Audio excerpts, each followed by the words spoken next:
श्री गांधर्वा प्रार्थनाष्टक की जय। श्री निताय गौर हरि बोल। श्री गोविंद जय जय गोपाल जय जय।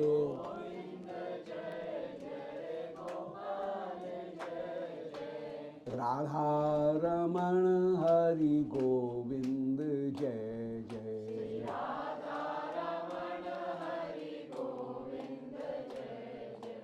गोविंद जय जय गोपाल जय जय।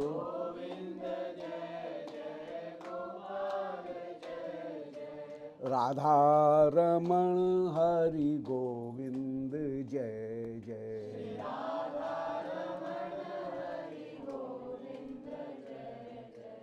गोविंद जय जय गोपाल जय जय। काले जय जय। राधा रमण हरि गोविंद जय जय।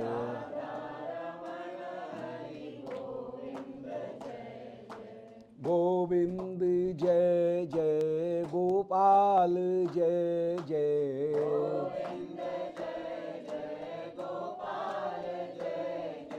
राधा रमण हरि गोविंद जय जय।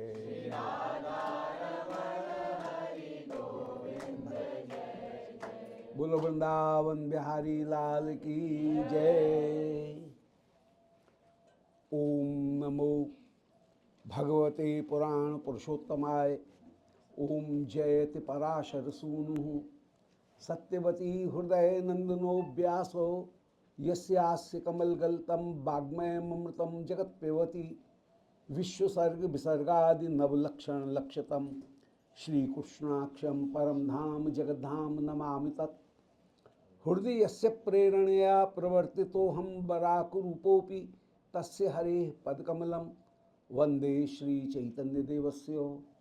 वन्देऽहं श्रीगुरोर्श्रीयुत्पदकमलं श्रीगुरून् वैष्णवांश्च श्रीरूपं साग्रजातं सहगण रघुनाथान्वितं तं सजीवं साद्वैतं सावधूतं परिजनसहितं श्रीकृष्णचैतन्यदेवं श्रीराधाकृष्ण पादान् सहगण ललिता श्रीविशाखान्वितांश्च अज्ञानतिमिरान्धस्य ज्ञानाञ्जनशलाकया चक्षुरुन्मीलितं येन तस्मै श्रीगुरुवे नमः। दिव्यद्वृन्दारण्यकल्पद्रुमाधः श्रीमद्रत्नागाररत्नसिंहासनस्थौ श्रीमद्राधा श्रीलघुविन्ददेवौ पृष्ठालीभिः सेव्यमानो स्मरामि। जयतां सुरतौर्पङ्गो मौमन्दमतेर्गति मत्सर्वस्वपदाम्भोजौ श्रीराधा मदनमोहनौ। श्रीमान रास रसारंभी वंशीवट्टटस्थितः कर्शन वेणुस्वनैर्गोपी गोपीनाथ श्रियोस्तु नः। नारायणं नमस्कृत्य नरं चैव नरोत्तमं देवीं सरस्वतीं व्यासं ततो जयमुदीरयेत्। नारायणाय नमः नराय नमः नरोत्तमाय नमः देव्यै सरस्वत्यै नमः व्यासाय नमः नमो धर्माय महते नमः कृष्णाय वेधसे ब्राह्मणेभ्यो नमस्कृत्य धर्मान् वक्षे सनातनान् वाञ्छाकल्पतरुभ्यश्च कृपा सिन्धुभ्यैव च पत्तानां पावनेभ्यो श्रीवैष्णवेभ्यो नमो नमः। बोलो श्री वृंदावन बिहारी लाल की जय। परम मंगल श्री रूप गोस्वामी पाद द्वारा विरचित विभिन्न स्तोत्र, उन स्तोत्रों का संकलन श्री जीव गोस्वामी जी ने किया और स्तंभमाला के प्रारंभ में जीव गोस्वामी जी ने कहा कि श्रीमदीश्वर रूपेण रसामृत कृता स्तव मालानुजीवेन जीवेन समगृह्यते। कि मेरे ईश्वर श्री रूप गोस्वामी ने, जो कि रसामृत कृता भक्त रसामृत सिंधु के रचनाकार हैं, उनके द्वारा स्तव माला की रचना की गई और उसी का अनुजीवन, उन्हीं के अनुगत, उनका ही एक शिष्य, उनका ही एक बालक मैं जीवेन समगृह्यते, उस माला को अब ग्रहण कर रहा हूं।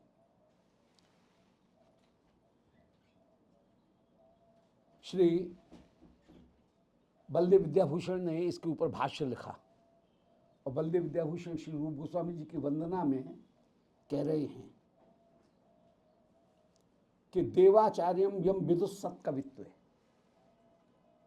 पाराशर्यम तत्ववादे महांतम श्रृंगारार्थ व्यंजने व्याससूनम सश्री रूप पातुनो भृत्य वर्गान। कि श्री रूप गोस्वामी, क्या बात, एक पंक्ति में, एक श्लोक के भीतर श्री रूप गोस्वामी जी के पूरे व्यक्तित्व को जैसे उजागर कर दिया है, उनकी पूरी महिमा को जैसे सामने प्रकट कर दिया कि देवाचार्यम यम विदुषत् कवित्व, जो कविता में, सत्कवित्व में देवाचार्य माने बृहस्पति हैं, बृहस्पति के समान तो जिनकी कविता है। और पाराशर्यम तत्ववादे महांतम, और तत्ववाद में जो पराशर के पुत्र व्यास होकर के विराजमान हैं, अर्थात जो वेदांत तत्व को प्रस्तुत करने वाले हैं। जैमिनी ऋषि ने प्रकट किया मीमांसा दर्शन, कपिल ऋषि ने प्रकट किया सांख्य, कणाद ऋषि ने प्रकट किया वैशेषिक, गौतम ऋषि ने प्रकट किया न्याय, और पतंजलि ऋषि ने प्रकट किया योग। परंतु छठा जो दर्शन है वेदांत, उस वेदांत दर्शन को प्रकट किया श्री व्यास जी ने। उस व्यास के द्वारा प्रकट किए गए वेदांत दर्शन की ही फिर अनेक तरह से व्याख्याएं हुई। श्री शंकराचार्य ने उसे केवलाद्वैत के रूप में प्रकट किया, श्री रामानुजाचार्य ने उसे कहीं विशिष्ट अद्वैत के रूप में प्रकट किया कि ईश्वर सदा विशेषण से युक्त होकर के विराजमान हैं और जीव और जगत उसके विशेषण होकर के विराजमान हैं। वो विशिष्ट होकर के सर्वदा विराजमान है, उसकी शक्ति से युक्त होकर के विराजमान है। श्री मध्वाचार्य ने वेद व्यास जी के द्वारा जो ब्रह्मसूत्र सारे शास्त्रों के निष्कर्ष के द्वारा जो बनाए गए, उन ब्रह्मसूत्रों को ही के ऊपर जब व्याख्या की तो द्वैतवाद, उन्होंने जीव का भेद, जीव का जगत से भेद, जीव का ईश्वर से भेद, जगत का ईश्वर से भेद, जगत के पदार्थों से भेद, ये 5 प्रकार के भेद श्री मध्वाचार्य जी ने कहीं प्रकट किए। श्री बल्लभाचार्य जी ने, वृषस्वामी, उन्होंने, वृषस्वामी बल्लभाचार्य जी एक है, वृषस्वामी के संप्रदाय में ही बल्लभाचार्य जी आए, तो श्री बल्लभाचार्य जी ने उसे शुद्धाद्वैत के रूप में कहा कि शुद्ध हो अद्वैतम, जीव यदि शुद्ध हो जाए तो वह ब्रह्म के साथ में सेव्य सेवक भाव से अद्वैत प्राप्त कर लेगा। और जीव ब्रह्म ने जब स्वेच्छा से अपनी आनंद शक्ति को संकुचित किया तो वो जीव बन गया। जब ब्रह्म ने अपनी चित शक्ति को और आनंद शक्ति, दोनों शक्तियों को संकुचित किया तो ब्रह्म ही जगत बन गया। और जहाँ तीनों शक्तियाँ वो प्रकट करता हुआ रहा, वहाँ पर ब्रह्म ही आप वह शुद्ध ब्रह्म होकर के विराजमान हैं, और वह शुद्ध ब्रह्म माया के प्रभाव से रहित होकर के विराजमान। तो ब्रह्म सच्चित आनंद पूर्ण होकर के विराजमान था, उसने अपनी किन्हीं किन्हीं शक्तियों को संकुचित किया। संकुचित करने पर, आनंद शक्ति को संकुचित करने पर वह जीव बन गया। जीव के रूप में उसने अपने आप को प्रकट किया और आनंद और चित्त ज्ञान दोनों शक्तियों को संकुचित करने पर वह कहीं जगत के रूप में परिणत हुआ। केवल सत शक्ति का विस्तार किया और चित्त और आनंद इनको संकुचित कर दिया। श्री महाप्रभु और श्री जीव गोस्वामी जी तथा जो गौड़ीय वैष्णव आचार्य रहे, उन गौड़ीय वैष्णव आचार्यों ने विशेष माना कि श्रुति जो कहती हैं वो श्रुति ये कहती हैं कि सब वस्तुओं के में एकमात्र वस्तु जो है वही सत्य है, वही मूल है, ब्रह्म के अलावा और कुछ नहीं है। एकमेवा द्वितीयम ब्रह्म, ये वेद के वचन हैं, इनको हम टाल नहीं सकते हैं। ब्रह्म ही सर्वत्र व्याप्त है, परंतु जो परतत्व है वह परतत्व कभी भी चेष्टा और गुणों से रहित नहीं हो सकता है, इसलिए वह विशेष से युक्त होकर के विराजमान है। वह परतत्व निर्विशेष नहीं है, वह सर्वदा सविशेष होकर के ही विराजमान है। और सविशेष का अर्थ है भेद सहिष्णु अभेद, जो भेद को सहन कर ले फिर भी अभेद है तो अभेद, परंतु भेद को भी जो सहन करते हुए विराजमान हो। अनेक अनेक बार भेद को भी सहन कर लिया जाता है। जो वस्तु है उसमें भेद और उसमें गुण और चेष्टा इनके भेद भी रहते हैं। जैसे सत्ता सती, जैसे कालः सर्वदा, जैसे भेदो भिन्ना,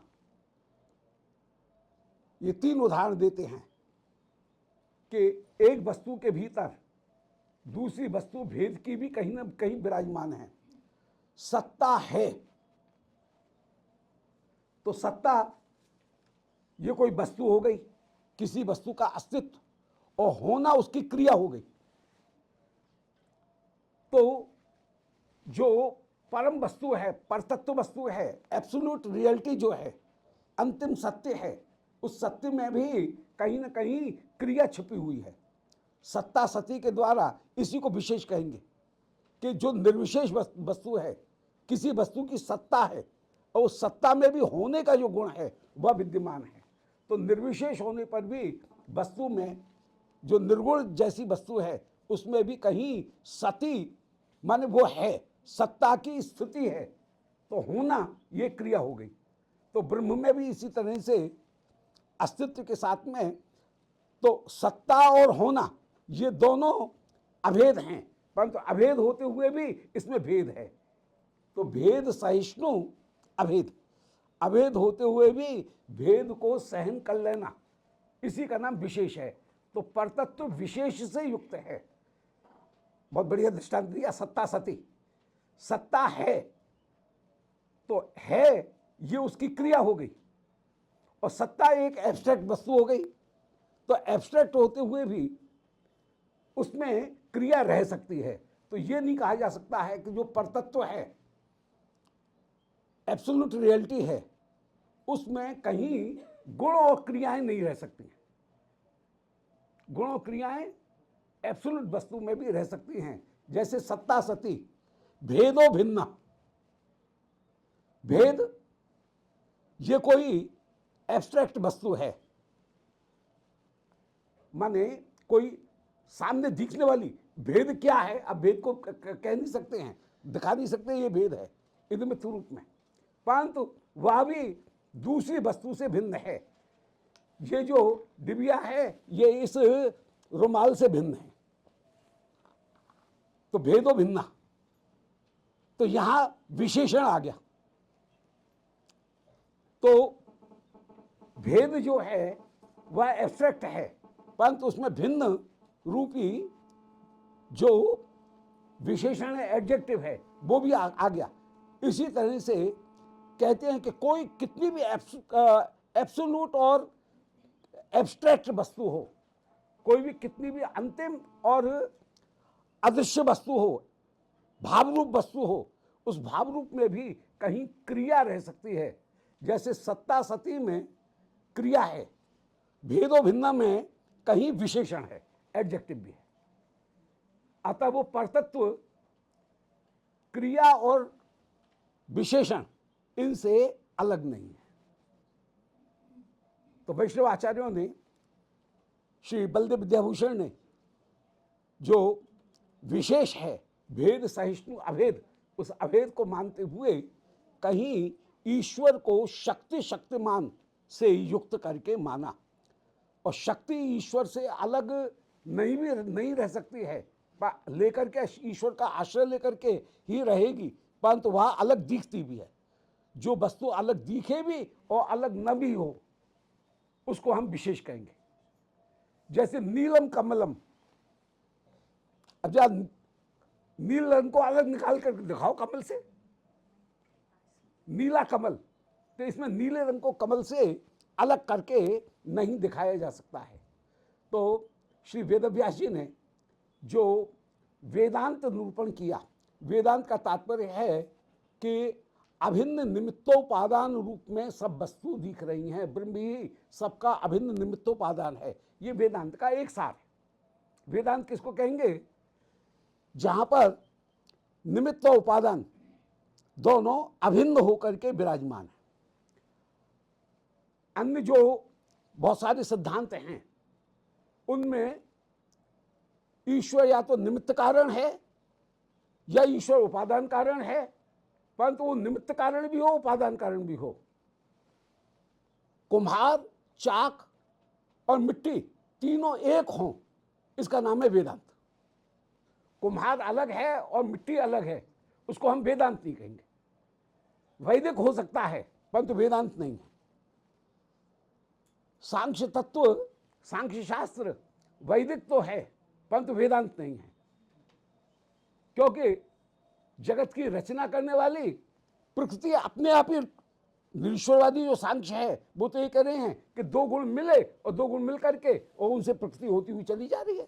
तीन गुण हैं, तीन गुण आपस में मिले हुए ही रहेंगे, मिलने पर उनमें यदि समान हो जाएंगे तो सृष्टि नहीं होगी, प्रलय हो जाएगा।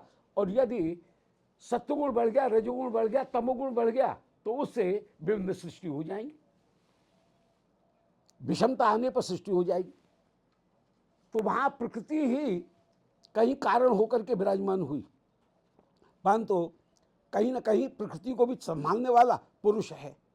तो जगत, ईश्वर को जगत का केवल निमित्त कारण मानना, उपादान कारण प्रकृति को मानना, तो वह वैदिक तो है परंतु वेदांत नहीं है। वेदांत वो होगा जहां पर कुम्हार ही घड़ा बन जाए। मिट्टी, कुम्हार और घड़ा, चाक, ये तीनों एक चीज हों, उसका नाम वेदांत है। जहां पर रचना करने वाला अलग हो और रची जाने वाली वस्तु, रॉ मटेरियल अलग हो, उसको हम वैदिक तो कह सकते हैं। वेद में सांख्य, वैशेषिक ये सब वैदिक तो हैं परंतु वेदांत नहीं है। वेदांत वही होगा जहां पर ब्रह्म ही जगत के रूप में परिणत हो। अब ये अंतर हो सकता है कि ब्रह्म स्वयं जगत के रूप में परिणत हो कि वो अपने शक्ति के द्वारा जगत के रूप में परिणत हो। शक्ति शक्तिमान में विशेष माना जाएगा, जैसे सत्ता सती, जैसे भेदो भिन्ना, जैसे काल सर्वदा। अब काल कोई वस्तु है और सर्वदा उसका गुण हो गया, तो विशेषण भी परतत्व में रह सकता है।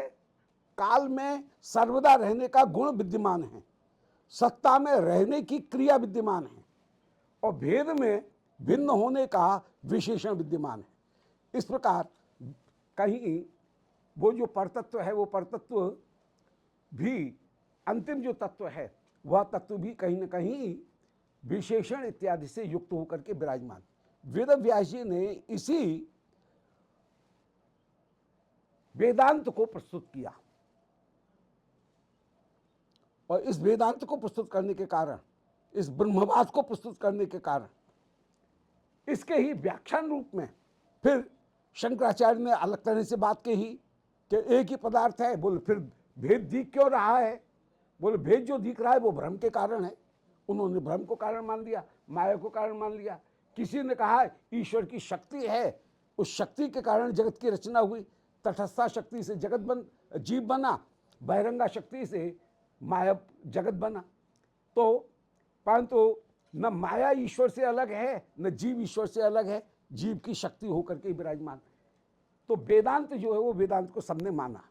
तो देवाचार्यम यम विदुष सत कवित्व, श्री रूप गोस्वामी की वंदना करते हुए कह रहे हैं कि कवित्व में तो श्री रूप गोस्वामी जी देवाचार्य मान बृहस्पति हैं, परम कवि हैं।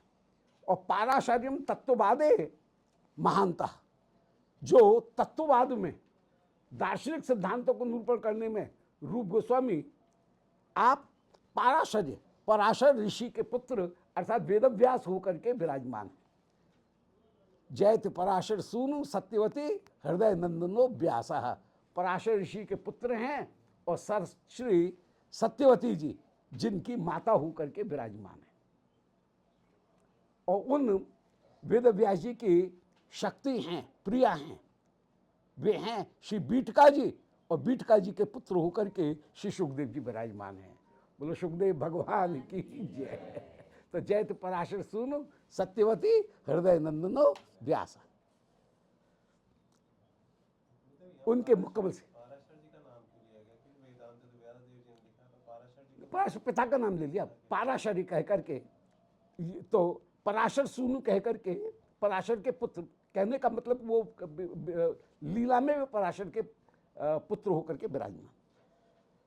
तो पाराशर्यम तत्ववादे महानता, और श्रृंगारार्थ व्यंजने व्यास सुनु, और श्रृंगार के अर्थ की व्यंजना करने में व्यास सुनु माने श्री सुखदेव जी होकर के विराजमान है। जो रस के विषय में सुखदेव हैं, जो तत्ववाद के विषय में व्यास जी हैं, और जो कवित्व के विषय में कला के विषय में, काव्य कला के विषय में श्री पराशर, श्री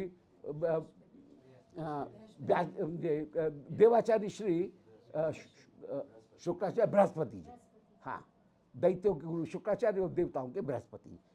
ऐसे श्री रूप पात नो भृत्य वर्गान, वे श्री रूप हम भृत्य वर्गों की सदा रक्षा करें। तो कल श्री किशोरी जी की वंदना करते हुए ये तीनों तत्ववाद भी उसमें विराजमान हैं, उसमें रस भी विराजमान है, और उसमें कला भी, कलाकृति वो भी विद्यमान है। तो कल निरूपण कराए थे कि वृंदावन विरहता, वृंदावन में जो प्रियालाल सदा विहार करते हैं, यह केल कुंज, केल कुंज में जो सदा विहार करते हुए विराजमान हैं, और विहार करते हुए जिनको श्रम तम गम भ्रम इनकी कोई भी जिनमें स्थिति नहीं है, अर्थात सदा श्री प्रिया के साथ में ही नुकुंज मंदिर में विराजमान हैं। यदि नुकुंज से बाहर भी आ रहे हैं तब भी प्रिया ही उनके दिमाग में घूम रही हैं, और प्रिया के दिमाग में श्याम सुंदर ही निरंतर घूम रही हैं।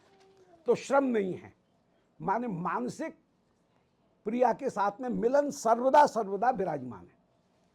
श्याम सुंदर के साथ में मानसिक जो नित्य विहार है, वो मानसिक नित्य विहार विराजमान है। भोजन कर रहे हैं, स्नान कर रहे हैं, गाय चरा रहे हैं, परंतु मानसिक नित्य विहार श्री प्रिया के साथ में विराजमान है। अतः श्रम नहीं है। श्रम का मतलब है जाना पड़ेगा, फिर प्रिया को मनाना पड़ेगा, फिर प्रिया के साथ में मिलन होगा, वो श्रम नहीं है, ये श्रम नहीं है। श्रम का मतलब है अभिशाप। तम का तात्पर्य है कि श्री प्रिया में मान आ गया और प्रिया दूर हट गई, तो लीला में ऐसा होगा, परंतु यहां मान बड़ी स्वभाव तो टेढ़ा ही है प्रिया का, सहज, वो तो रस को बढ़ाने वाला है, परंतु दृढ़ मान नहीं है, स्वाभाविक सहज मान है, दृढ़ मान श्री प्रिया में नहीं है। तो मिलन के समय श्री प्रिया नेति नेति वचनों का प्रयोग कर रही हैं, परंतु सदा सदा श्याम सुंदर के प्रति समर्पण ही श्री प्रिया में एकमात्र विराजमान है। तो तम नहीं है। तम का मतलब है वास्तविक हृदय में गुस्सा और मान, ये नहीं है। स्वभाव के कारण नेति नेति तो उनका स्वभाव है, बोली है, उस वचन का उल्लेख करेंगे। श्रमतम, गम का तात्पर्य है कि किसी दूसरी बाहरी परिस्थिति के कारण उनको बाहर जाना पड़ा। मथुरा जा रहे हैं साहब, अब द्वारका गए हैं, बड़े कठिन में मिल करके आएंगे। 11 वर्ष के, 12 वर्षे, 11.5 वर्ष के बुढ़ से निकले और फिर 62वें वर्ष में आकर के वे कुरुक्षेत्र में मिलेंगे डायरेक्ट। तो इतना लंबा जो विरह है प्रकट लीला का, वो भी नित्य विहार में नहीं है। नित्य विहार में श्री प्रियालाल श्रमतम गम, उनमें गमन नहीं है। और भ्रम का तात्पर्य है कि श्री प्रिया जी का सेवा करते हुए, प्रिया जी के चरणों में अलता लगाते हुए जिनको कहीं कोई भ्रम नहीं है, कोई दूसरी प्रिया का भी वहां पर आवेश नहीं है। तो मंत्रोपासनामयी लीला में श्री प्रिया के साथ में नित्य विहार करते हुए विराजमान। लीला दो प्रकार की, एक मंत्रोपासनामयी, एक स्वारस की।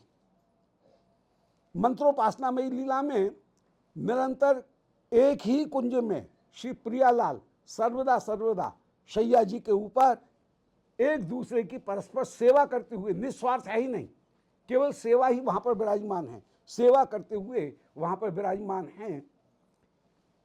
और सदा एक ही स्वरूप में, एक काल एक ही स्वरूप में, एक ही भाव में वे सर्वदा विराजमान हैं। वह हो गया नित्य विहार। तो नित्य विहार की स्थिति में जो वृंदारण्य विरह तो इह केल कुंजे। अब यह कह करके श्री रूप गोस्वामी जी वृंदावन की जो भूमि उसको छू करके करें, इह, हाँ यहाँ इह, इस वृंदावन में, इसी में जहां पर मैं बैठा हूं, इसी वृंदावन में वे श्री प्रियालाल विराजमान। ये शब्द कितना मार्मिक है। और इस शब्द के द्वारा जहां हम बैठे हैं इस भूमि के प्रति कितनी ममता है कि इस वृंदावन में, यहां हमें कहीं नहीं जाना है, हमें किसी गोलोक में नहीं जाना है, हमें किसी दूसरे धाम में नहीं जाना है, यहां ही लीला हो रही है। हमारी आंखों के आगे पर्दा है, आंखों का पर्दा हट जाएगा, लीला दिखने लग जाएगी। तो ये शब्द के द्वारा ये भाव प्रकट हो रहा है। केल कुंज में वे श्री किशोरी जी के साथ में दोनों युगल सरकार विराजमान हैं। अब केल कुंज का मतलब है वृंदावन में देवतागण भी आ जाएंगे, कुंज में नंद बाबा भी आ जाएंगे, नुकुंज में, कुंज में जो स्वकीय परकीय जो हैं वे भी आ जाए, अन्य जो मधुस्नेहा, घृतस्नेहा, चंद्रावली इत्यादि वे सखी भी आ जाएंगी।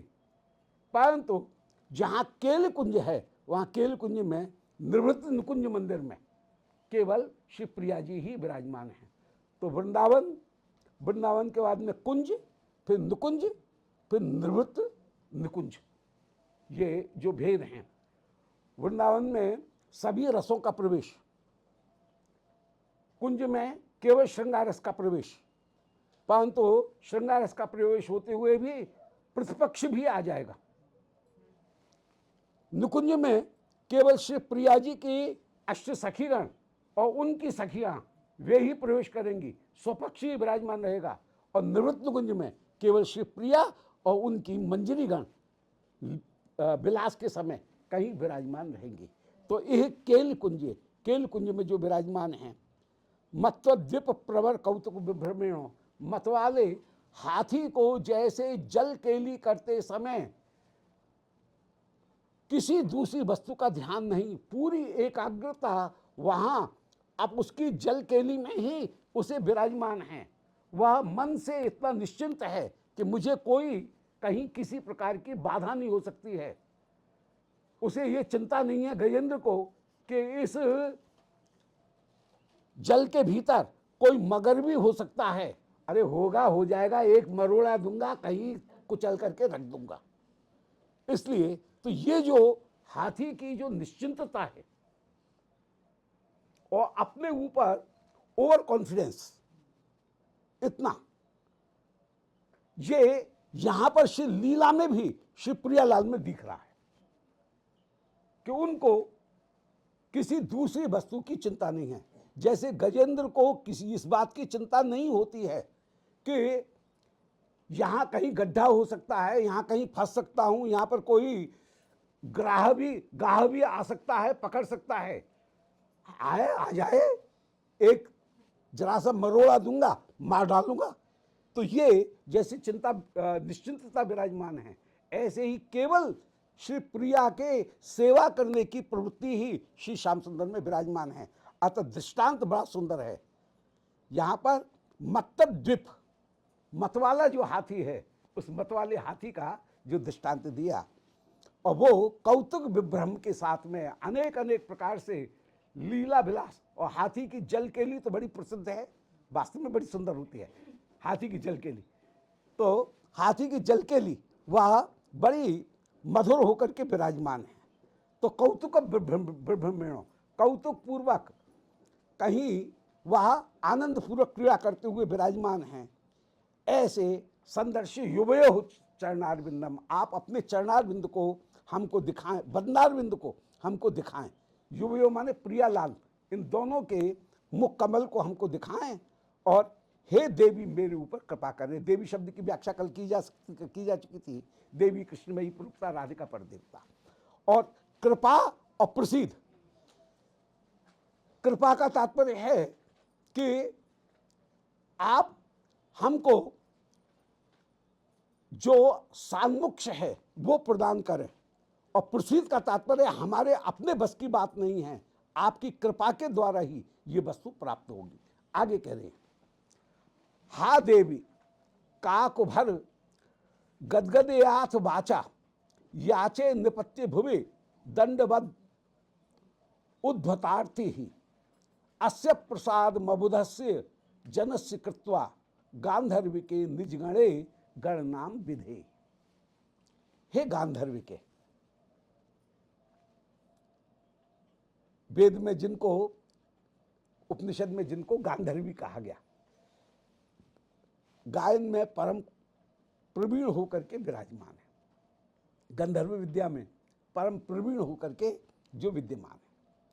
हा देवी, हे देवी, द्योतित होकर के दान करने वाली और दूसरे को भी प्रकाशित करने वाली, स्वयं तेजयुक्त हैं, दान करने वाली हैं और दूसरे को भी प्रकाशित करती हैं। दानात द्योतनाथ दीपनाथ। हे देवी, काको भर गदगदे आद्य बाचा, आज काकों से युक्त होकर के मैं गदगद वाणी से आपसे हाहा खाते हुए, काको का मतलब है हाहा खाते हुए आपसे प्रार्थना कर रही हूं कि याचे निपत्य भूमि, इस पृथ्वी पर लेट करके साष्टांग प्रणाम करके पूर्ण समर्पण करके, निपत्य भूमि का तात्पर्य है कि निज अभिमान का पूरी तरह से त्याग करके 6 अंगों से प्रणाम करते हुए मैं याद, पंचांग प्रणाम नहीं, भूमि निपत्ति का मतलब है 6 अंगों से प्रणाम करते हुए मैं आपसे कह रही हूं,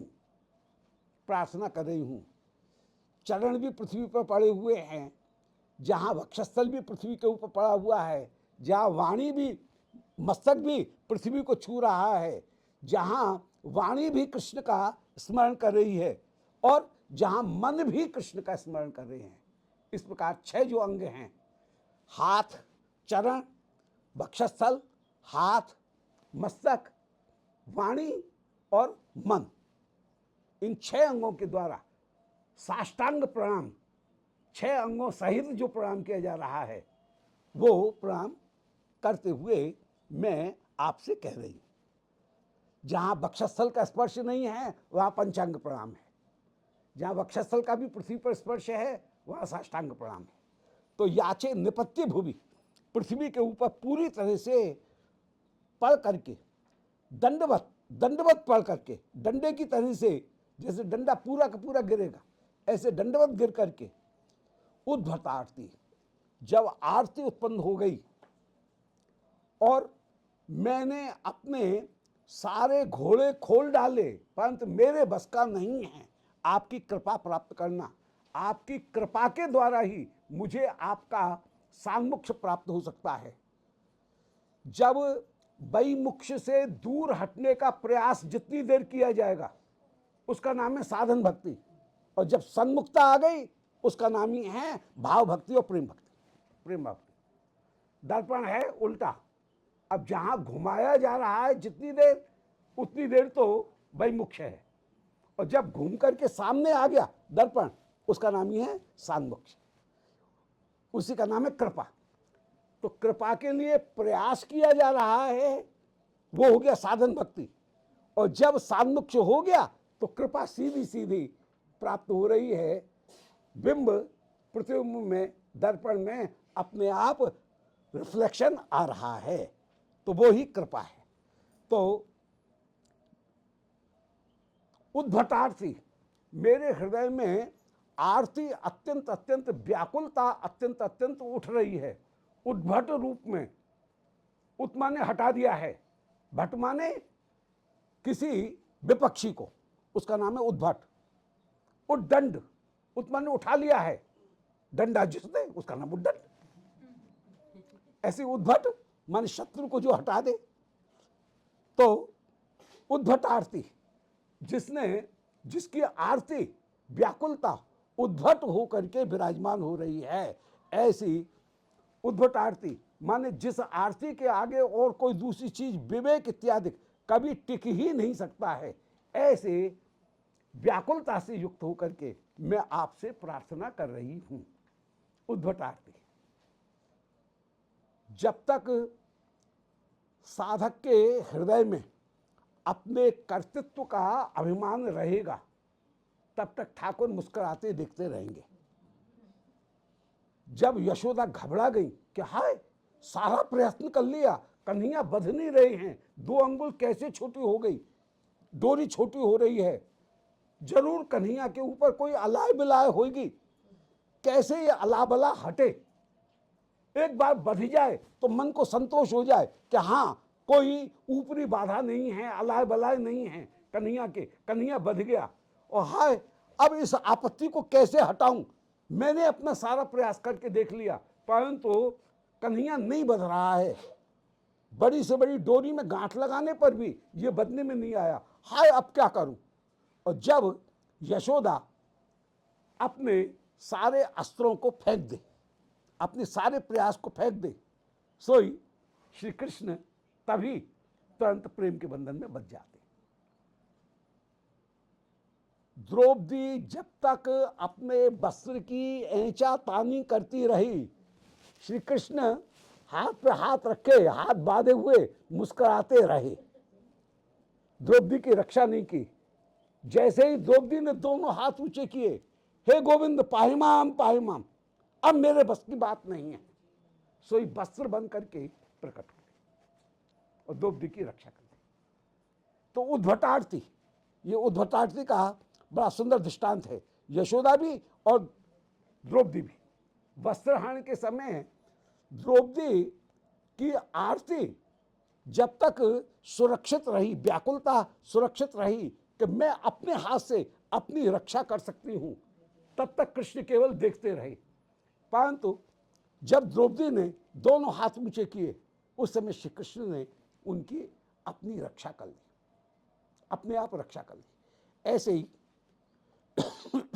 मैं अपनी महाविशाल जो आरती है, उस आरती को धारण करके हुए, उद्भट माने शत्रु रूप जो आरती है, उस शत्रुओं को भी जहां पर हटा दिया है, ऐसे अपनी सारी धैर्य को समाप्त करके अधीर हो करके याचे आपसे याचना करती हूं, पृथ्वी पर गिर करके प्रार्थना करती हूं कि अस्य प्रसादम अबुधस्य जनस्य कृत्वा, अस्य जनस्य, इस जन की, मैं न कहकर के इस जन की, माने मैं आपको अपने आप को समर्पित कर रही हूं। ऐसे अस्य जन माने मेरी इस जन की, और इस जन कहने का तात्पर्य है जिसने अपने आप का पूरा समर्पण कर दिया है। हे श्री राधिके, हे श्री स्वामिनी, मैंने आपको अपना पूरा समर्पण कर दिया है। अब उधस्य जनस्य, मेरे पास में कोई दूसरा साधन नहीं है। अपना कोई साधन नहीं है। अबुधस्य, साधन का मुझे पता नहीं है। कोई सारे साधन मैंने प्रयोग करके देख लिए, वे सब कहीं निष्काम, वे सब व्यर्थ हो गए हैं, अप्रभावी होकर के विराजमान हो गए हैं। ऐसी स्थिति में अबुधस्य, अब मेरे पास में कोई साधन नहीं है, साधन को नहीं जानती हूं, ऐसे जनस्य कृत्वा गांधर्वी के निज गणे गणनाम विदेही, कृपा करके अपने गणों के बीच में मेरी भी गणना कर लो, अपने को मुझे अपने गण के बीच में मान। क्या बात, ये जो भाव है ये मुख्य भाव है कि हम किशोरी जी की परिकर बन करके विराजमान हो जाए। तो निज गणे गणनाम विदेही, ये मेरे गण में है, ये मेरे परकर में, मेरी दासियों के बीच में है, मेरी मंजरियों के बीच में है। ये भाव आपके हृदय में कब आएगा? इस भाव को प्राप्त करने के ये मुझे अपने गण के बीच में आप भी कृपा करके मानो। तो हे देवी, आप की कृपा के द्वारा ही यह महासौभाग्य, महारत्न दास्य का मुझे प्राप्त हो सकता है। देवी शब्द के द्वारा आप महादाता होकर के विराजमान हैं, और मुझे भी यदि अपने गण में विराजमान कर लोगी तो मैं भी प्रीति से परम परम दीप्तिमान होकर के विराजमान हो जाऊंगी।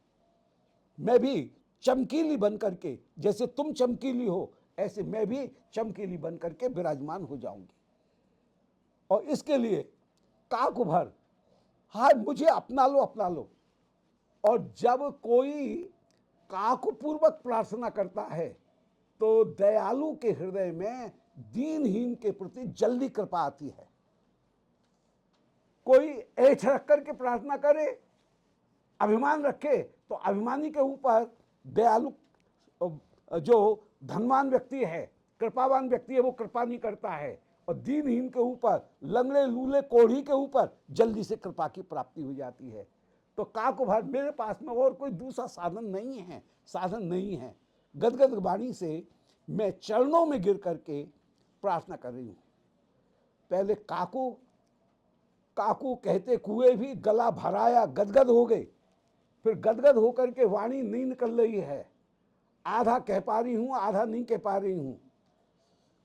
तब वाणी जहां चुप हो गई, वहां केवल क्रिया के द्वारा चरण पकड़ करके बात कही जा रही है।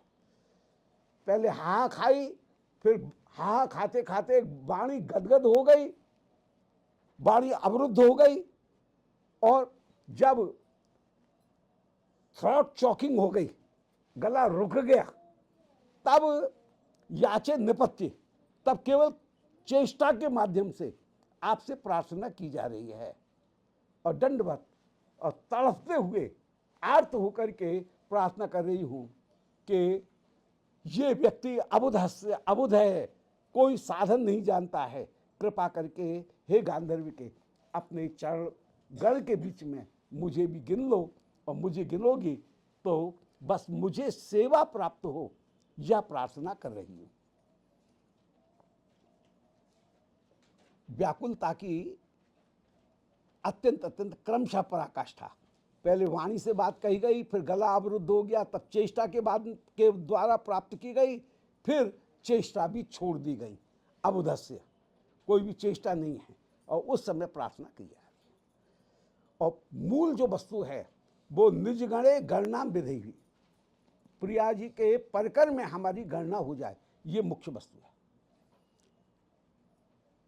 परकर में गणना प्राप्त करने के लिए निरंतर उनके चरणों में पड़े रहना, ये बहुत आवश्यक। इसलिए जो व्यक्ति निरंतर ब्रजवास करता है, उसके प्रति श्री किशोरी जी की कहीं ये भावना हो जाती है कि अरे ये पिल्ला, ये कुत्ता दरवाजे के ऊपर सदा पड़ा हुआ है, जब निकलते हैं तो ये यहाँ बैठा हुआ रहता है।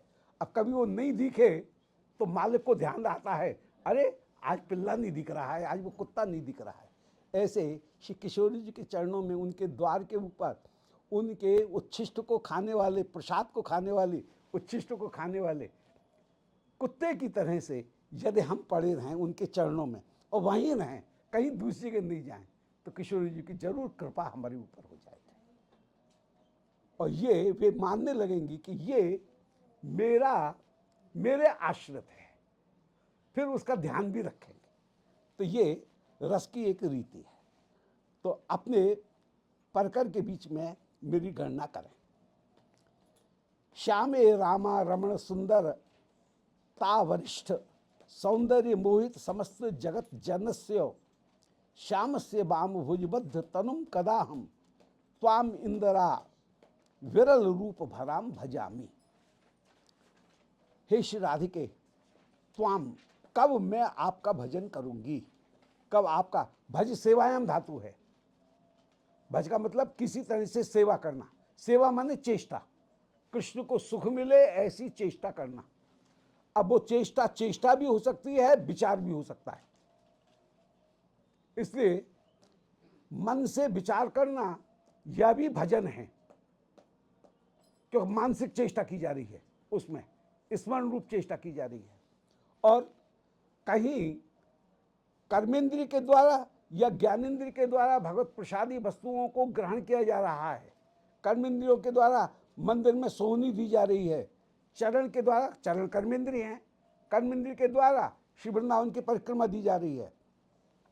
वाणी भी कर्मेंद्रिय है, कर्मेंद्रिय के द्वारा श्री कृष्ण के गुणानुवाद का, कृष्ण नाम राधा नाम का निरंतर राधा राधा उच्चारण किया जा रहा है। पायु उपस्थित भी कहीं शरीर को स्वस्थ रखने में सहायक होकर के विराजमान हैं, अतः उनको शरीर की शुद्धि के लिए उनका प्रयोग करते हुए उनको भी श्री परंपरा ठाकुर की सेवा में समर्पित करना। ये तो कर्मेंद्रिय, पांचों कर्मेंद्रियों का कहीं भगवत सेवा के लिए, सुख के लिए प्रयोग करना, ये कर्मेंद्रियों की सेवा हो गई। ऐसे ही वाक पाण पात पायु उपस्थित, ये कर्मेंद्रिय हो गई। अब नयनों के द्वारा श्री वृंदावन और श्री कृष्ण के रूप का, प्रियालाल के रूप का दर्शन करना, संतों का दर्शन करना, लीला स्थली का दर्शन करना, यह नेत्र की सेवा हो गई। कान के द्वारा उनके गुणों को श्रवण करना, नासिका के द्वारा उनके प्रसाद और उनकी माला, तुलसी गंध, इनको सूंघना, रसना के द्वारा महाप्रसाद का सेवन करना, और जहाँ त्वचा है उसके द्वारा ठाकुर का स्पर्श करना। तो ये जहाँ विराजमान हैं वहाँ ज्ञानेंद्रियों के द्वारा ठाकुर की सेवा हो गई। और अंतःकरण, तीसरी इंद्रियां हुई अंतःकरण। अंतःकरण में मन के द्वारा सेवा का संकल्प करना, बुद्धि के द्वारा निर्णय करना, चित्त के द्वारा जो कुछ भी सुना गया है उसका स्मरण करना, उसको दोबारा ग्रहण करना, पहचानना कि ये वो वस्तु है जिसको पहले हमने सुना था। और फिर अहंकार के द्वारा मैं किशोरी जी की दासी हूं, यह भाव धारण करते हुए विराजमान होना। ये जो अंतःकरण है, उस अंतःकरण की सारी प्रवृत्तियों के द्वारा आपकी मैं सेवा करूं। श्यामे रमा रमण सुंदरता वरिष्ठ। हे श्यामे, श्यामे का तात्पर्य है परम सुंदरी होकर के विराजमान, जहां स्वाभाविक रूप में ही जिनके सभी अंग श्री कृष्ण की सेवा के लिए ही विराजमान है। पूर्ण समर्पण जिसमें विराजमान हो उसका नाम श्यामा है।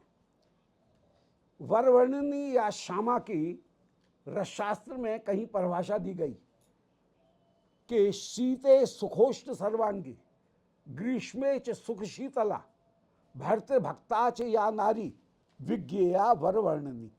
वरवर्णिनी की या श्यामा की परिभाषा दी गई कि सब काल, सब स्थान और सब भावों में जो प्यारे की सेवा करने के लिए ही स्वाभाविक रूप में जो विराजमान हो उसका नाम श्यामा है। तो श्यामा ये जो नाम है वो बहुत मधुर होकर के नाम विराजमान है, जहाँ पर सब ऋतुओं में, सब प्रकार से, माने सब काल में, सब स्थानों पर और सब भावों में श्री श्याम सुंदर की जहाँ सेवा की जाए उसका नाम श्यामा है। तो हे श्यामे, इससे बढ़िया कोई दूसरा संबोधन नहीं हो सकता है। प्रिया जी का संपूर्ण रूप से श्याम सुंदर को समर्पण वो श्यामा शब्द के द्वारा अपने आप प्रकट हो रहा है कि देश काल पात्र इनकी पूर्णता समर्पण में ही श्री प्रिया में विराजमान है। श्यामे रमा रमण सुंदरता वरिष्ठ। श्री श्याम सुंदर कैसे हैं?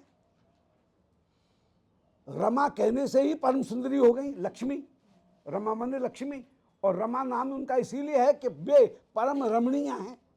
तो सुंदरता तो पहले ही विराजमान हो रही है, रमा शब्द से ही प्रकट हो रही है। तो रमा रमण, ऐसे लक्ष्मी के भी जो रमण होकर के विराजमान, लक्ष्मी के भी स्वामी होकर के जो नारायण विराजमान हैं, उन नारायण से भी बढ़कर के सुंदरता वरिष्ठ, जिन कृष्ण में चतुर्भुज रूप की भी अपेक्षा नराकृत रूप में सुंदरता की वरिष्ठता है, सुंदरता की अधिकता है। तो नारायण परम सुंदर हैं, परंतु चतुर्भुज होने पर ऐश्वर्य और बल इनके कारण सुंदरता कहीं बाधक होकर के विराजमान हो सकती है, उपाधि रूप में हो सकती है, परंतु नराकृत रूप में कोई उपाधि नहीं है। तो सुंदरता वरिष्ठ, रमा रमण सुंदरता, रमा रमण माने श्री नारायण, उनकी सुंदरता से भी जो श्री कृष्ण वरिष्ठ होकर के विराजमान है, अधिक श्रेष्ठ होकर के विराजमान है।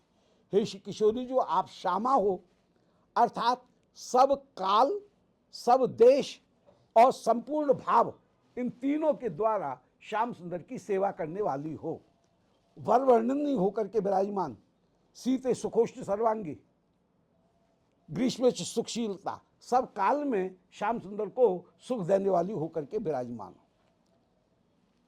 और रमा रमण सुंदरता वरिष्ठ, सौंदर्य मोहित समस्त जगत जनस्य। और श्री श्याम सुंदर कैसे हैं? नारायण से भी श्रेष्ठ हैं और सौंदर्य मोहित समस्त जगत, सौंदर्य के द्वारा समस्त जगत को मोहित करने वाले होकर के जो जन विराजमान हैं। श्याम सुंदर ऐसे जन हैं जो कि सौंदर्य से संपूर्ण जगत को मोहित करने वाले होकर विराजमान हैं।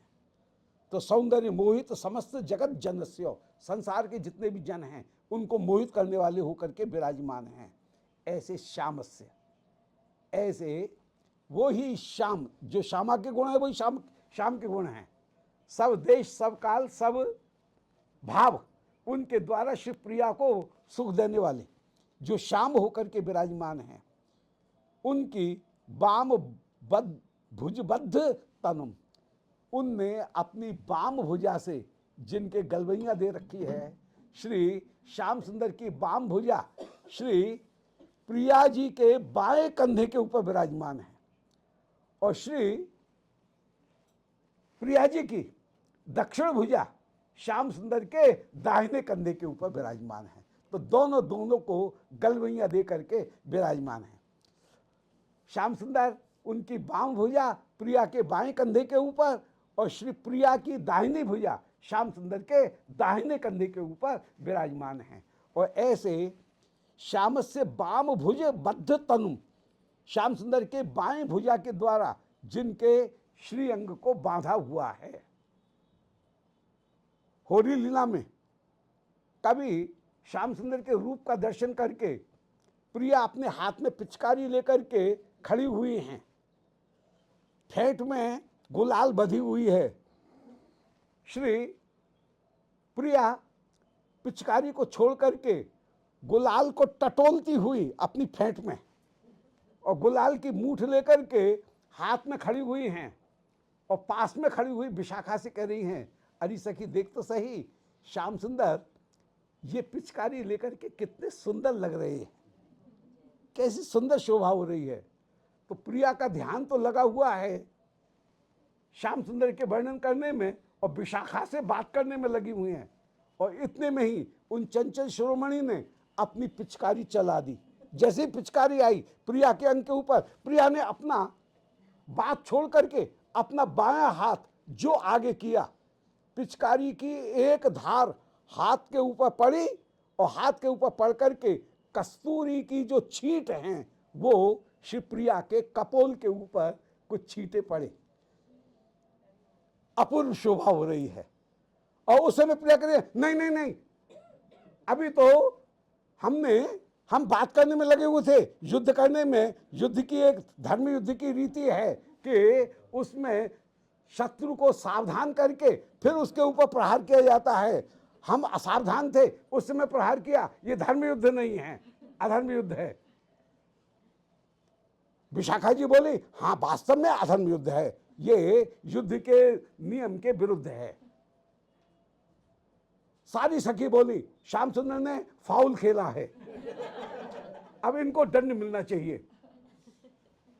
येलो कार्ड कुछ दिखाया जाएगा कि इनको कोई ना कोई दंड दिया जाएगा, दंड दिया जाए। विशाखा, तुमको ही हम न्यायाधीश बनाते हैं।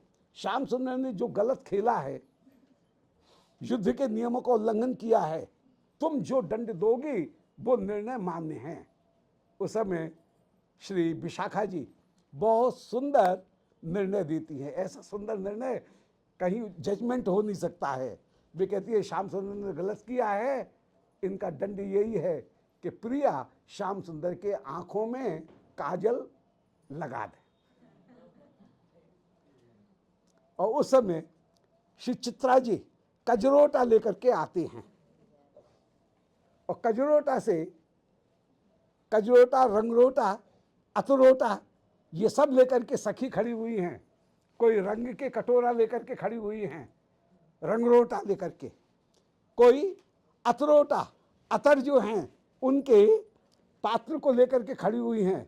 तो कोई अतर लेकर के खड़ी हैं, कोई रंग लेकर के खड़ी हैं, कोई कजरोटा लेकर के भी खड़ी हैं। कजरोटा से अपने उंगली में तर्जनी और मध्यमा, इनके शीर्ष भाग के ऊपर काजल लेकर के जिस समय श्री प्रिया आगे बढ़ी कांपती हुई, उस समय श्याम सुंदर हिल रहे हैं। उस समय श्री प्रिया भी जोश में आ गई और श्याम सुंदर को अपनी बाई भुजा से पकड़ करके, भींच करके, बस में करके आंखों में काजल लगा दिया।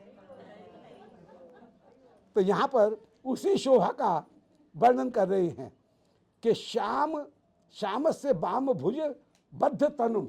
कभी श्री श्याम सुंदर, श्री प्रिया उनको अपनी बाई भुजा से भींच करके प्रिया के मुख के ऊपर गुलाल लगाते हुए विराजमान हो। प्रिया जिस समय छटपटा रही हैं, उस समय जबरदस्ती गुलाल लगाते हुए विराजमान हो। कभी प्रिया श्याम सुंदर को भींच करके अपने वक्षस्थल से लगा करके श्याम सुंदर के आंखों में काजल लगाती हुए विराजमान होती हैं।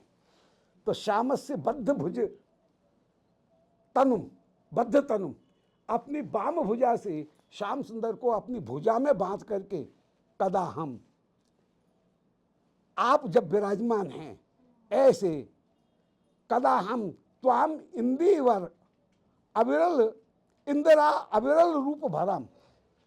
इंदिरा में भी जो रूप नहीं मिलता है, लक्ष्मी में भी जिस सौंदर्य की प्राप्ति नहीं है, ऐसी इंदिरा अविरल रूप, इंदिरा तक में जिनका रूप प्राप्त नहीं है, इंदिरा से भी बढ़कर के जिनका श्रेष्ठ रूप है, ऐसी आप हे श्री राधिके, आपका मैं कब भजन करूंगी, आप ऐसी सेवा मुझे प्रदान करो। दोबारा, श्यामे माने सब काल, सब स्थान और सब भावों में श्री श्याम सुंदर की सेवा करने की ही भावना जिनमें विराजमान है, ऐसे आप श्यामा होकर के विराजमान हैं। रमा रमण सुंदरता वरिष्ठ, श्री श्याम सुंदर रमा रमण माने सबसे ज्यादा सुंदर श्री नारायण ही हैं। उन नारायण से भी वरिष्ठ जिनका स्वरूप है, अर्थात नराकृत स्वरूप, चतुर्भुज स्वरूप से, ऐश्वर्य में स्वरूप से भी अधिक श्रेष्ठ होकर के विराजमान हैं।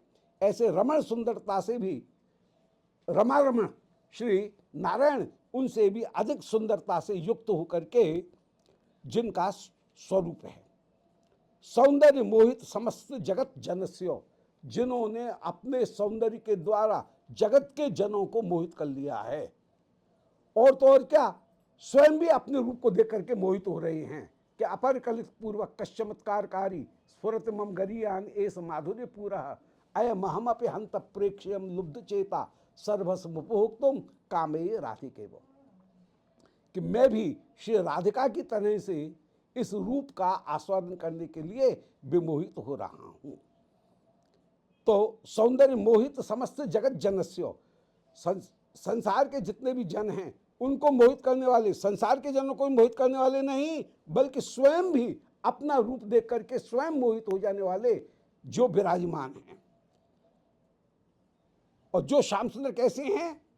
श्यामस्य, वे भी सब काल, सब स्थान और सब भाव में श्री प्रिया की सेवा करते हुए ही, प्रिया को सुख देने वाले ही स्वरूप को धारण करके विराजमान हैं।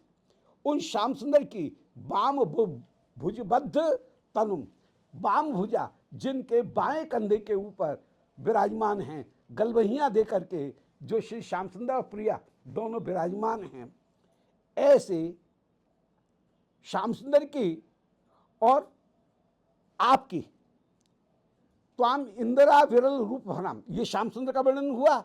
और आप कैसी हो?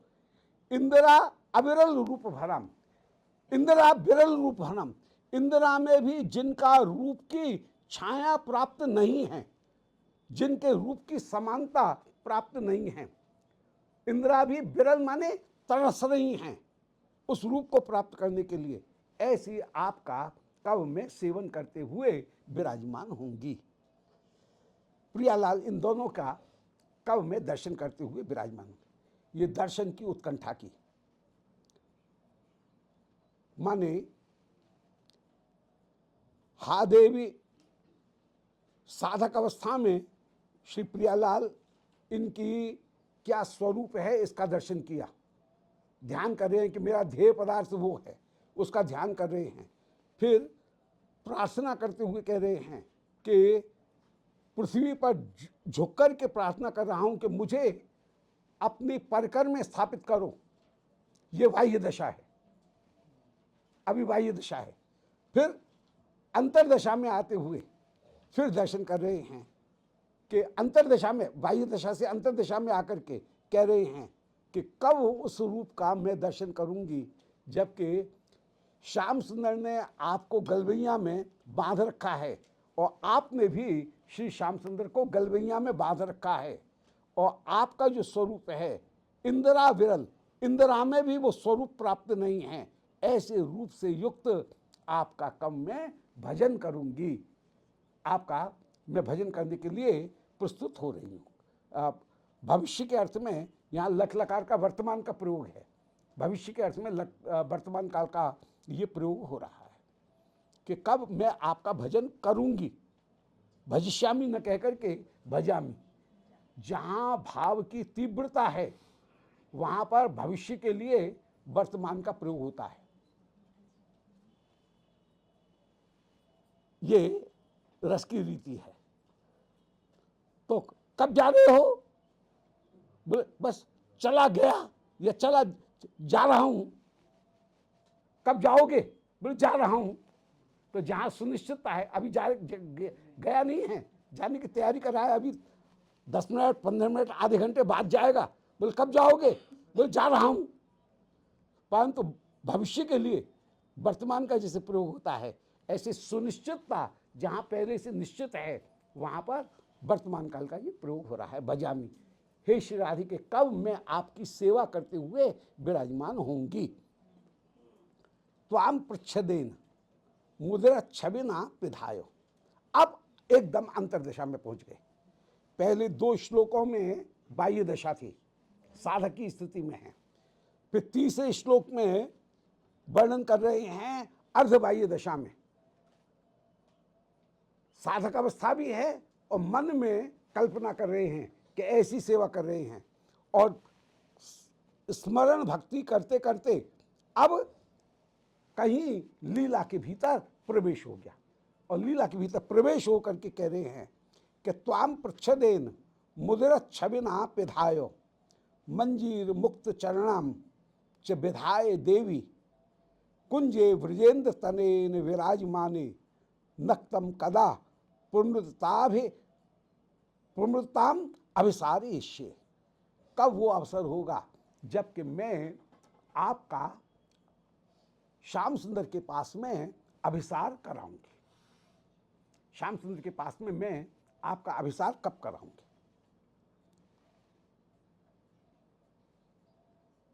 मध्यान्ह लीला में श्री वृंदा जी मार्ग निर्देशन करती हुई चल रही है।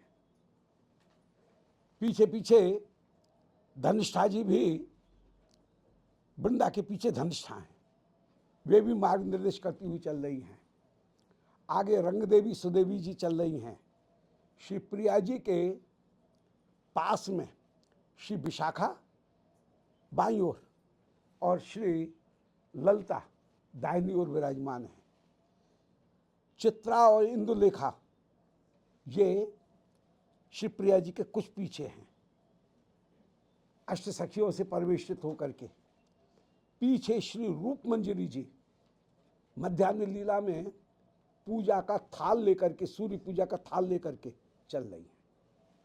जब प्रदोष अभिसार होगा तो प्रदोष अभिसार में श्री रूप मंजरी जी के हाथ में वहां पर चमर होगी। मध्यान्ह लीला में तो रूप मंजरी जी पूजा की थाली लेकर के चलेंगे, सूर्य पूजन का थाल लेकर के, और श्री प्रिया श्री विशाखा के कान में, कभी ललिता के कान में, दोनों सखी हैं और श्री श्याम सुंदर के गुणानुवाद का गायन करती हुई उस समय जा रही हैं।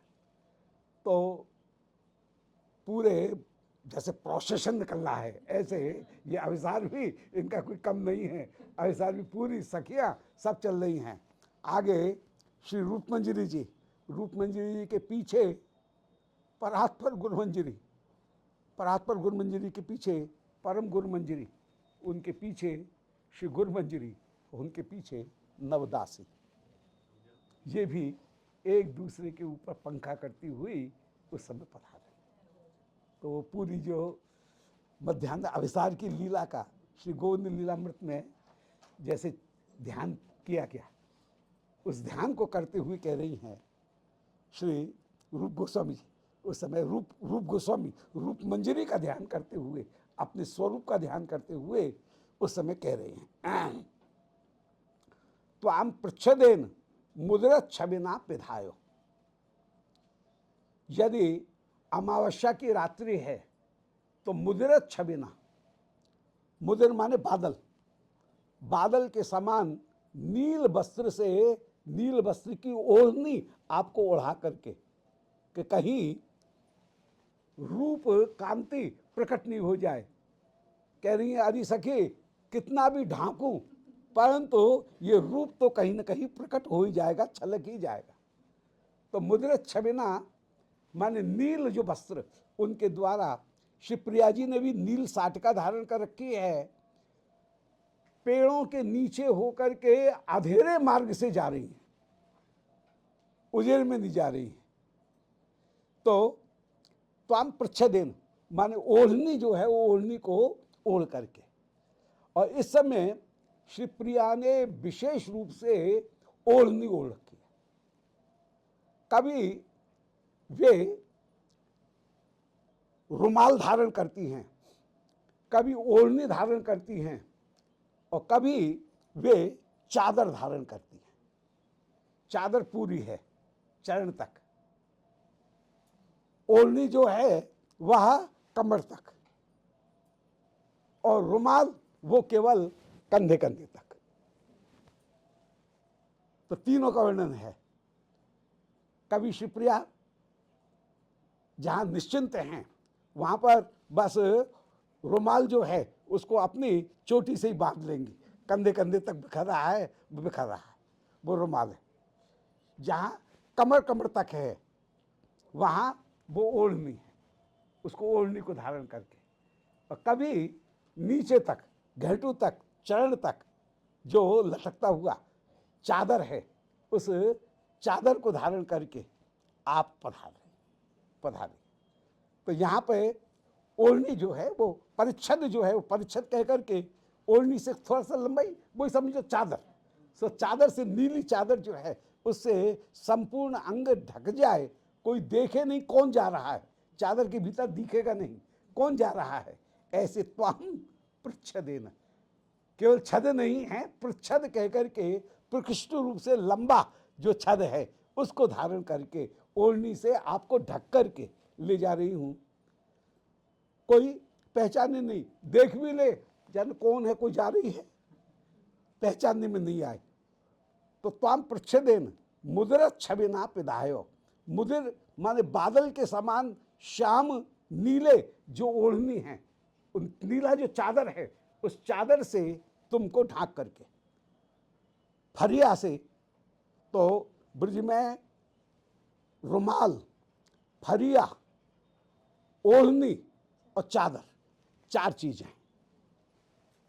रुमाल केवल कंधे कंधे तक, फरिया जो फहराता हुआ चले उसका नाम फरिया। तो लहंगा फरिया ये ब्रज की एक ड्रेस है, लहंगा फरिया। फिर ओढ़नी जो है वह कमर कमर तक जहां विराजमान है, और चादर जो है वो नीचे चरण घेटू से भी नीचे जो चली जा रही है। तो आपको पूरी बड़ी प्रच्छद है, उस प्रच्छद से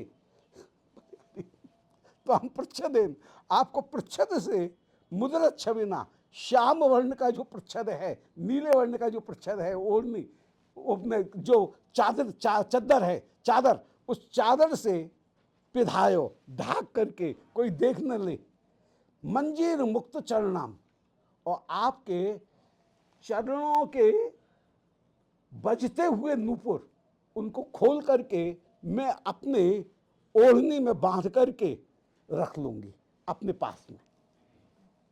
तो मंजीर माने बजते हुए जो पायजेब हैं, उन पायजेब से मुक्त चरणाम, स्वर नहीं हो, कोई देख न ले, स्वर नहीं हो, इसलिए मंजीर मुक्त चरणाम, जहां छिप करके अवसार कर रही हैं तो कितनी उत्सुकता होगी कि कहाँ कोई देख न ले, और प्यारे के पास में कैसे उड़ करके पहुंचाऊं, तो उड़ी हुई चली जा रही हो आप। मंजीर मुक्त चरणाम च विधाय देवी, आपके चरणों को पायजेब से मुक्त करके, घुंघरुओं से मुक्त करके, कुंजे ब्रजेंद्र तनयन विराजमाने, श्री ब्रजेंद्र तनय जहां कुंज में विराजमान हैं। ब्रजेंद्र तनय कहकर के जितने भी धीर ललित नायक के गुण हैं वे सब प्रकट हो रहे हैं ब्रजेंद्र तनय कहने से ही, कि विदग्धो नव तारुण्य परिहास विशारद निश्चिंतो धीर ललित स्यात् प्रायः प्रेयसी वशा। ये ब्रजेंद्र नंदन माने जिनको कोई चिंता नहीं है, ब्रज के राज्य को संभालने की सारी जिम्मेदारी बाबा के ऊपर, ये तो मौज करने के लिए है बस। तो ब्रजेंद्र तनय कहकर के निश्चिंतता जो है वो निश्चिंतता, जिनके ऊपर कोई दायित्व नहीं है, सारा दायित्व बाबा संभाल रहे हैं। कैसो है राजा को पूत, कैसो है जोगी अवधूत, कैसो है जाके माई बाप, और कैसो है जो आप ही आप। तो माई बाप है इनके, तो इसलिए इनको कोई चिंता नहीं है। तो ये ब्रजेंद्र तनय मन धीर ललित नायक होकर के विराजमान हैं, विराजमाने नक्तम कदानु प्रमुदिताम अभिसारे से, और आप प्रमुदित होकर के, आनंदित होकर के विराजमान हैं। कब आपको मैं अभिसार कराऊंगी। श्री किशोरी जी को, अपनी स्वामिनी को श्याम सुंदर के श्रीहस्त में समर्पित करना, ये दासी की, सखी की सबसे बड़ी सेवा है। श्याम सुंदर की सबसे ज्यादा प्रिय वस्तु को उनके हाथ में समर्पित करना, या श्याम सुंदर को श्री प्रिया के हाथ में समर्पित करना, ये सबसे बड़ी सेवा है। इसलिए अभिसार की सेवा यह मुख्य सेवा होकर के विराजमान, और उस पराकाष्ठा की सेवा को यहां पर प्रकट कर रहे हैं कि ताम प्रच्छदेन, आपको जो चादर है उस चादर से ढाक करके, चादर भी नीले रंग की कोई दिखे नहीं, चमके नहीं, चमकीली चादर नहीं है, नीले रंग की चादर, उससे ढाक करके मंजीर मुक्त चरणाम, चरणों के नूपुर को उतार करके, हे देवी, कैसी दीप्तमान होकर के तुम विराजमान, स्वाभाविक रूप में ही कैसी दान द्योतन दीपन, इन तीनों गुणों से युक्त होकर के विराजमान हो। हे देवी, कुंज में ब्रजेंद्र तनय, उनके पास में जो कुंज ब्रजेंद्र तनय से युक्त होकर के विराजमान हैं, उस कुंज में नक्तम कला तो प्रमुदिता अभिसारिष्य, और आप प्रमुदित होकर के विराजमान, प्यारे से मिलना है, प्यारे ने बंशी बजा करके मुझे बुलाया है, यह सुनकर के कितनी प्रमुदित हो रही हो, ऐसी आपको कब मैं कुंज में अभिसार कराऊंगी। स्वभावोक्ति अलंकार, जहां पर कोई अलंकार नहीं है, परंतु किसी विशेष परिस्थिति में चेष्टा और भाव को जहां प्रस्तुत किया जाए, वहां पर स्वभावोक्ति अलंकार है। वो स्वभावोक्ति अलंकार कहीं विराजमान है। तो जो सखी की मुख्य सेवा है, उस सखी की मुख्य सेवा, पराकाष्ठा की जो सेवा है, उस पराकाष्ठा के, अपनी पराकाष्ठा की सेवा का वो श्री रूप मंजरी यहाँ गायन कर रही है। आगे कह रहे हैं, कुंजे पुरसून कुल कल्पित केल तल्पे, संविष्टयो मधुर नर्म विलास भाजो, लोकत्रया भरणयो चरणाम्बुजानी, संबाहिष्यत कदा युवयोर जनोयम। अद्भुत। कुंजे कुसुन कुल कल्पित केल तल्पे, श्री किशोर जी ने आदेश दिया, बोले अरे सखी, आज तेरी कुंज में श्याम सुंदर पधारेंगे। श्याम सुंदर पधारे इसलिए रचय बकुल पुष्पई तोरणम केले कुंजे, इस केल कुंज में बड़ी सुंदर तोरण श्याम सुंदर के लिए द्वार के ऊपर सजा करके रख। कुंज में सुंदर फूल की जो छड़ी हैं, उन फूल की छड़ियों से सुंदर जाली झरोखा बना करके यहां रख। तो रचय बकुल पुष्पई तोरणम केली कुंजे, उसकी तोरण बना करके रख।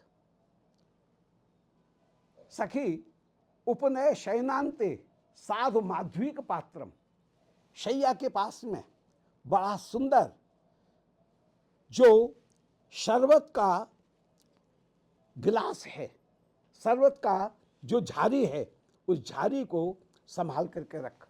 सुंदर बीड़ा शैया के पास में सजा करके रख। और कुंजे प्रसून कुल कल्पित केल तल्पे, जो शैया है, उस शैया को भी परम सुंदर पुष्प के पंखुड़ियों के द्वारा उस शैया की रचना कर। जहां पुष्प का कठोर भाग न हो, केवल कोमल भाग, उन कोमल भाग से सुंदर शैया रचना कर। और वो शैया भी तकिया अलग रंग का, जो चादरा है वो अलग रंग का, और उसमें भी सुंदर बॉर्डर दिखे। इस तरह कहीं जो रंग है, उस रंग की सुंदर संयोजना करते हुए सुख शैया, उस सुख शैया का कहीं प्रयोग कर। वाणी साहित्य में सुख शैया कोई अद्भुत वस्तु है। वो सामान्य अर्थ में सुख शैया नहीं है, वो कोई अद्भुत प्रियालाल दोनों को सेवा के परम सुख को प्रदान करने वाले जो परिस्थिति है, उस परिस्थिति का नाम ही सुख शैया है। तो सुंदर सुख शैया, उसकी रचना करते हुए तू विराजमान। तो पुरसून कुल कल्पित केल तल्पे, पुरसून के समूह से सुंदर केल तल्प शैया जहां पर रचना की गई है, ऐसी शैया की तू रचना कर। संविष्टयो मधुर नर्म विलास भाजो, और उसमें श्री प्रियालाल उस समय विराजमान होंगे। तो सहचर्य हरे अद्य श्लाघ्यताम कौशलम ते, अरे सखी, कुंज को इतनी सूरजपूर्ण ढंग से सजा कि श्याम सुंदर तो एक प्रथम दृष्टि में ही कहें वाह वाह, क्या सुंदर कुंज सजाई गई। तो श्याम सुंदर सहचर्य हरे अद्य श्लाघ्यताम कौशलम ते, तेरी कुशलता का प्रशंसा किए बिना नहीं रहे, इसलिए सुंदर शैया की रचना कर, सुंदर कुंज की रचना कर। तो कुंजे प्रसून, तो प्रिया जी ने आदेश दिया। उस समय मैं दासी कब प्रसून कुल कल्पित केल तल पे, फूलों की पंखुड़ियों को अलग चुन करके उनको कहीं रंग संयोजन करते हुए सुंदर प्रकार से श्री शैया जी की, कोमल शैया जी की, पुष्प शैया की रचना करूंगी। सुंदर तकिया, सुंदर गदोला, बगल में जहां पुष्प के द्वारा अपूर्व बनाए हुए गदोले, उन गदोलों को रख करके विराजमान होंगी। और वहां पर संभिष्टयो मधुर नर्म विलास भाजो, श्री प्रियालाल परिहास करते हुए जहां विराजमान हो रहे हैं, ऐसे संभिष्टयो मधुर नर्म विलास, चुगलबाजी करते हुए, परिहास करते हुए जो श्री प्रियालाल परस्पर वहां विराजमान हो रहे हैं। और प्रियालाल को लाकर के विराजमान करूंगी, और विराजमान करके जितनी भी सखीगण हैं वे तो बहाना बना करके, अरे मुझे पौर्णमासी जी ने ये आदेश दिया था, मैं जा रही हूं, ऐसा कहकर के बहाना बना करके जितनी भी सखीगण हैं वे तो कुंज के बाहर निकल जाएंगी। हम भी श्री प्रियालाल की दृष्टि से कुछ दूर हट करके, वहां कुंज में रहते हुए भी जो नवदासी हैं, ये जो मंजरी हैं, वो कुंज से प्रियालाल को कहीं संकोच न हो, इसलिए कहीं छिप करके वहां उनकी दृष्टि से ओझल सी हो करके हम कुंज में वहां पर विराजमान होंगे। और श्री प्रियालाल जिस समय परिहास करते हुए विराजमान हैं, और परिहास करते हुए श्री श्याम सुंदर कवि कह रहे हैं कि प्रिय, ये आपके कपोल के ऊपर ये पराग चिपका हुआ है, लाओ इसको उड़ा दूं, ऐसा कहकर के निकट आकर के फूंक मार करके जैसे परागकण को उड़ाने का प्रयास करते हुए, परागकण को उड़ाने का प्रयास करते हुए विराजमान हैं।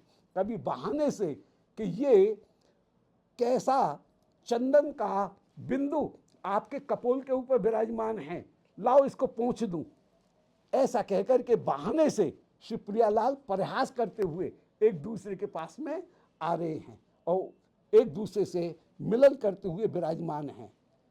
लोकत्रया भरणयो, श्री प्रियालाल दोनों त्रिलोकी के आभरण होकर के विराजमान हैं। ऐसा सौंदर्य कहीं दूसरी जगह कहीं विराजमान है ही नहीं। लोकत्रया भरणयो, त्रिलोकी के आभरण होकर के जो श्री प्रियालाल विराजमान हैं। जिस समय श्री प्रियालाल कहीं जहां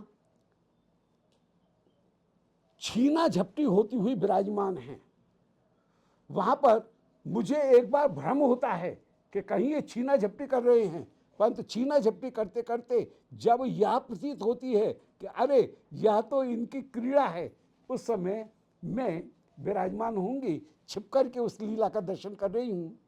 और श्री प्रियालाल जब एक दूसरे की सेवा करते हुए, निस्वार्थ तो है ही नहीं, जहां केवल सेवा का भाव विराजमान है, सेवा करते हुए विराजमान हैं और श्री प्रियालाल दोनों विराजमान हैं, उस समय श्री प्रिया जी के पास नीचे शैया के पास में जल्दी से प्रकट होकर के धीरे धीरे श्री प्रिया जी के चरणों को पलटती हुई विराजमान होंगे। और श्री प्रिया के चरण को अपनी थोड़ी से लगा करके विराजमान, प्रिया को बोलने की जरूरत नहीं पड़े, उस समय चरण का ही ठोकर मार करके अब दाहिने चरण को दबा दे, अब बाई चरण को दबा दे, अब लाल जी के चरण को दबा दे, लाल जी के दाहिने चरण को दबा दे, अब भुजा को दबा दे, तो मुंह से बोलने की जरूरत नहीं है। जहां एड़ी सौ ठोड़ी लगी यह सुख समझे कौन, जहां श्वास समुझ सुख बोलबो, प्रियालाल की श्वास को समझ करके मैं दासी, उनको किस चीज की जरूरत है, मुंह से बोलने की जरूरत नहीं है, श्वास समझ, उनके श्वास को समझ करके सुख बोल सुर बोलबो, सदा सुर की बेसुरी बात कभी नहीं करूंगी, सदा सुर में ही बोलूंगी। तो श्वास समझ सुर बोलबो, श्वासों के द्वारा उनकी इच्छा को जानना, सुर में सदा बोलना, सुर बोलो। और चलत नैन मुख मौन, नुकुंज में श्री गुरुदेव गुरु मंजरी जो हैं उनके नेत्र के इशारे से चलना, कहीं प्रियालाल उनको पता नहीं लगे। श्री गुरु मंजरी नयन के द्वारा कोई संकेत कर रही हैं, श्री रूप मंजरी जी नयन के द्वारा संकेत कर रही हैं। रूप मंजरी तो यहाँ पर स्वयं ही लिख रही हैं, परंतु जैसे श्री रत्न मंजरी जी नयन के द्वारा कहीं संकेत कर रही हैं, या श्री विशाखा जी ललिता जी नयन के द्वारा जो संकेत कर रही हैं, तो चलत नयन नेत्र के द्वारा चलना और मुख मौन, वहां पर कोई बोलेगा नहीं, सब इशारे से काम हो रहा है। सब इतनी कुशल हैं कि किसी को समझाने की डांटने की जरूरत नहीं पड़े। और थोड़ी सो एड़ी लगी, श्री प्रिया जी की एड़ी थोड़ी से जहां लगी हुई है, जहां चरण के तहो का दे करके वे बता देती हैं कि इस समय लाल जी को किस चीज की जरूरत है। इधर ये लता आ रही है, दोनों के प्रियालाल के बीच में आकर के ये व्यवधान डाल रही है, इस लता को दूर कर। कभी कबहू बिगलत तकियान, तकिया कहीं फिसल रहा है, उसको कहीं संभालते हुए ये मंजरी तकिया को, गदोला को फिर से जगह पर लगाती हुई विराजमान हो रही है। तो कितनी सावधानी, और श्री प्रियालाल के साथ में कैसे अपने हृदय को पूरी तरह से मिला करके एक कर दिया है, इस प्रकार ये विराजमान है। तो कुंजे प्रसून कुल कल्पित केन तल्पे, श्री प्रियालाल के सुख का अत्यंत अत्यंत ध्यान, कहीं कोई अरुचिकर वस्तु नहीं आ जाए, इसका ध्यान रखते हुए उनके सुंदर पुष्प के जो पंखुड़ियां हैं, उन पंखुड़ियों के द्वारा और पुष्प का जो कोश भाग है उसको निकाल करके पंखुड़ियों के द्वारा कुल कल्पित केल तल्पे, जहाँ केल तल्प की रचना की गई, प्रिया ने जो आदेश दिया उसके अनुसार पहले कुंज की रचना की गई, फिर श्री प्रियालाल जहाँ विराजमान होंगे उस सिंहासन की कुंज की रचना की गई। संविष्टयो मधुर नर्म विलास भाजो, और वहाँ पर ऋतु के अनुसार अतर उनसे युक्त परिच्छद के ऊपर फिर पुष्प इनकी रचना करके, ग्रीष्म ऋतु है तो गुलाब का जो अतर, यदि ग्रीष्म ऋतु है तो खस का अतर, वर्षा ऋतु है तो कदम्ब का अतर, यदि शीत ऋतु है तो वहाँ पर हिना का जो अतर, यदि केसर का जो अतर है, उस अतर के द्वारा ऋतु के अनुसार जो सुगंध है उस सुगंध का प्रयोग करते हुए केलतल्प संविष्टयो मधुरयो, श्री प्रियालाल इनको जहाँ विराजमान करूंगी, दोनों प्रयास करते हुए विराजमान हैं कि प्रिय ये कपोल के ऊपर क्या है, ये बिंदी कैसे टेढ़ी हो रही है, ये तिलक कैसे टेढ़ा हो रहा है। ऐसे एक दूसरे के अति निकट आते हुए श्री प्रियालाल जिस समय विराजमान हैं, नर्म विलास भाजो, और जिनमें नर्म विलास होते हुए छीना झपटी होती हुई विराजमान हैं। अगर जाकी कीच जहाँ पर फैल रही है, चंदन की कीच भी जहाँ पर एक दूसरे के लगाने के साथ ही साथ चंचलता करते हुए जानबूझ करके जहाँ पर मुख के ऊपर चंदन का लेप करते हुए विराजमान हो, प्रयास करते हुए जहाँ पर विराजमान हो रहे हैं, सजाते सजाते एक दूसरे के साथ में प्रयास करते करते होरी होती हुई जहाँ पर विराजमान हो। और अगर जाके उस कीच में जहाँ छीना झपटी होकर के, मुझे तो ये लगता है कि ये लड़ रहे हैं, परंतु पता लगे ये लड़ नहीं रहे हैं, ये तो एक दूसरे के साथ में नर्म प्रयास हो रहा है। ऐसे नर्म प्रयास उनको देखते हुए लोकत्रयाभरणयो चरणाम्बुजानी, दोनों ही श्री प्रियालाल लोकत्रय के आभरण होकर के विराजमान है, त्रिलोकी के आभरण होकर के विराजमान हो रहे हैं। ये लोकोद्भाषा है। इनका वृंदावन धाम तो तीनों लोकों से परे होकर के विराजमान है, परंतु लोकोद्भाषा में त्रिलोकी में त्रिलोकी के आभूषण रूप होकर के ये विराजमान हैं। ऐसे उनके चरणाम्बुजामी, उनके चरणों को, चरण कमलों को, चरणाम्बुज को धीरे धीरे पलोटती हुई श्री प्रियालाल दोनों श्रांत हो रहे हैं। उस समय कबहू तक तकियान बिगलत, कभी बिगलित होते हुए तकिया को संभाल करके, कभी कोई लता आ रही है बीच में, प्रियालाल के दर्शन में बाधा डाल रही है, उस लता को दूर करते हुए, कभी अलकावली श्री प्रिया के नयनों के ऊपर आ रही है, दर्शन करने में बाधा हो रही है, उसको पुनः श्री प्रिया के कान के ऊपर चढ़ाते हुए, कभी कोई वस्त्र अंचल वह बीच में बाधा रूप में आ रहा है, उसको सरकाते हुए श्री प्रियालाल इनकी श्वास को देख करके सेवा करते हुए मैं विराजमान हूं। तो श्वास समझ, श्वास के अनुसार उनकी भावना को समझ करके सुर बोलबो, सदा सुर में ही बोलना, उनके प्रेम को बढ़ाने के लिए सुर के जो वचन हैं उनको बोलते हुए, और चलत नैन जो अग्रवर्तनी हैं उनके इशारे से चलना, और मुख मौन, मुख में मौन धारण करना। यदि उस समय कोई नवदासी चरण में नूपुर धारण करके छम छम करती हुई चली आए, उस समय श्री नरोत्तम ठाकुर महाशय कह रहे हैं, अनुगत नरोत्तम करिबु शासन। कब वो अवसर होगा कि इस नरोत्तम का श्री रूप मंजरी शासन करेंगी। बढ़िया ही है, मटक मटकती भाई, ये छम छम करती भाई, प्रियालाल जैसे तैसे सो रहे हैं, अब तेरे नूपुर बजेंगे तो वे कहीं जग नहीं जाए, चल जा पहले नूपुर उतार क्या। ऐसे अनुगत नरोत्तम करिब शासन। अब जो निकुंज में पहुंच गया उसमें कोई कमी नहीं रही है, परंतु जानबूझ करके लीला शक्ति कहीं सेवा में कोई चूक करवाती हैं, और चूक नहीं करवाएंगे तो बड़ों का बड़प्पन कैसे दिखेगा।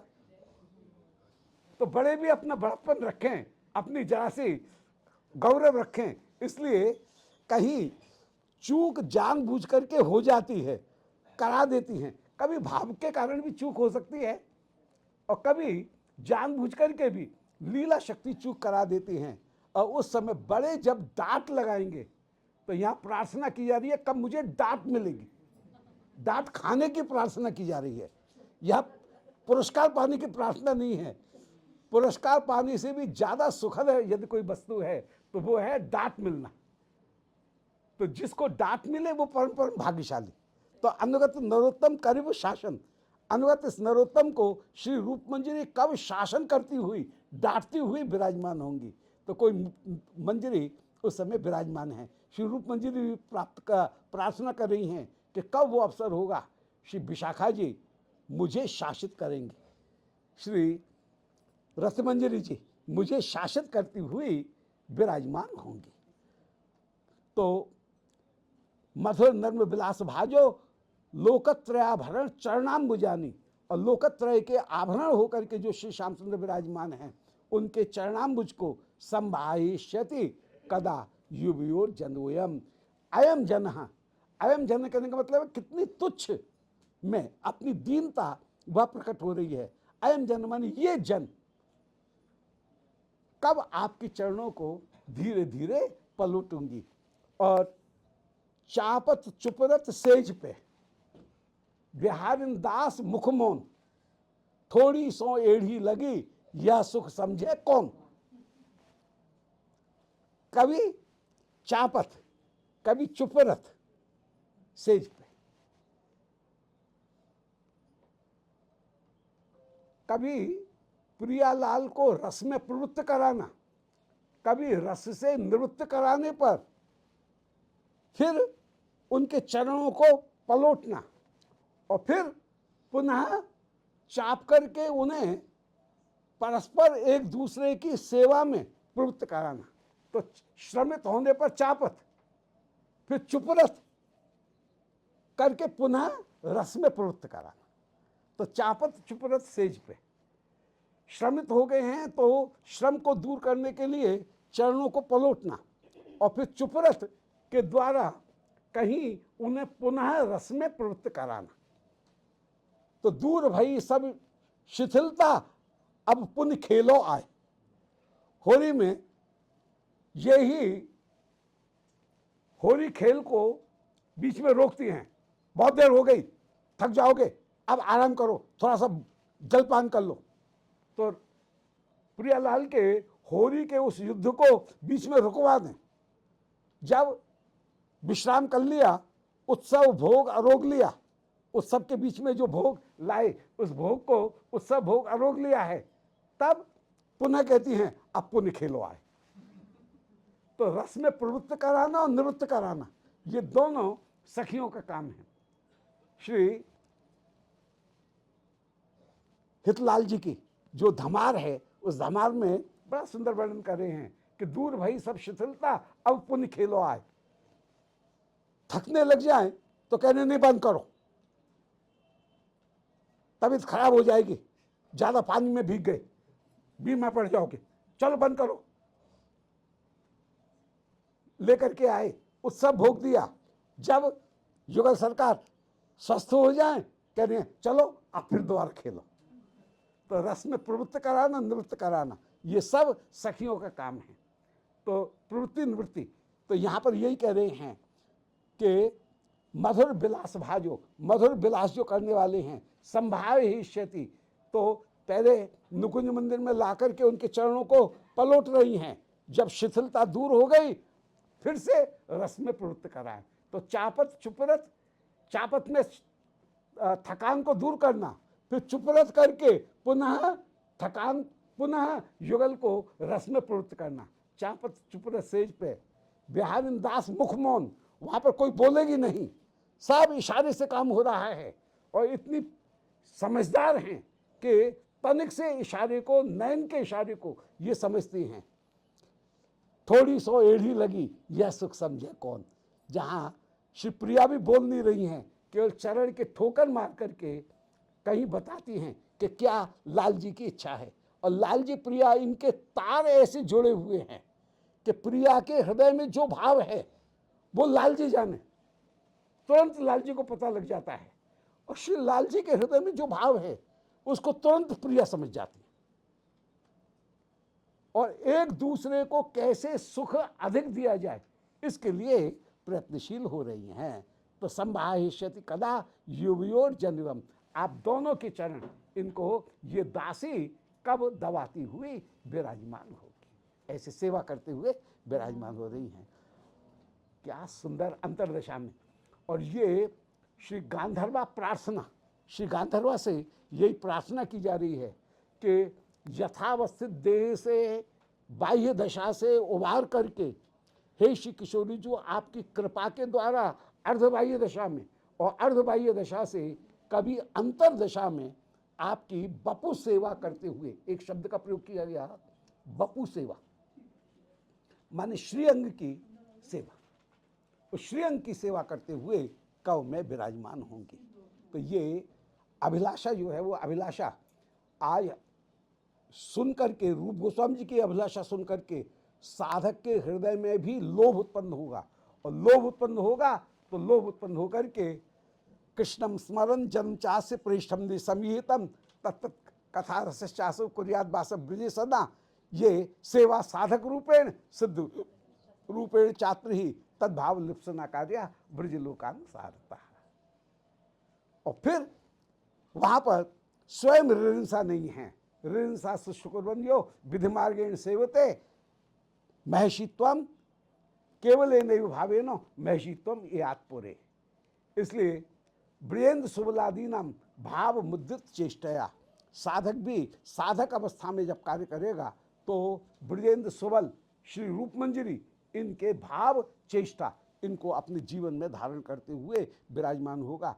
स्मरण शक्ति जो अंग, उसकी रागानुगा में प्रधानता, स्मरण अंग करने के लिए लोभ की आवश्यकता, लीला कथा सुनने से लोभ उत्पन्न होगा, लोभ उत्पन्न होने पर फिर श्रवण कीर्तन स्मरण, इनमें स्मरणांक की प्रधानता के द्वारा कहीं मानसी जो सेवा है, उस मानसी सेवा को करते हुए साधक मानसी सेवा ही वह कहीं बाह्य दशा, अर्धबाह्य दशा और अंतरदशा में प्रवृत्त हो जाएगी।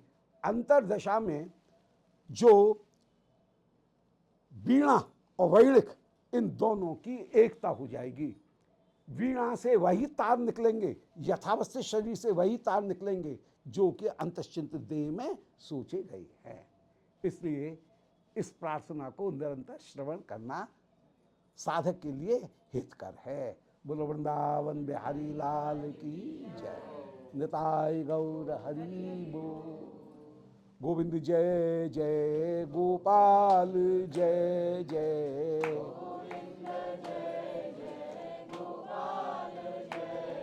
श्री राधा रमण हरि गोविंद जय जय।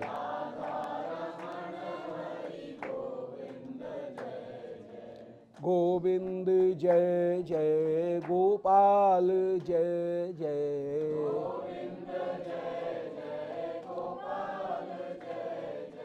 राधा रमण हरि गोविंद जय जय।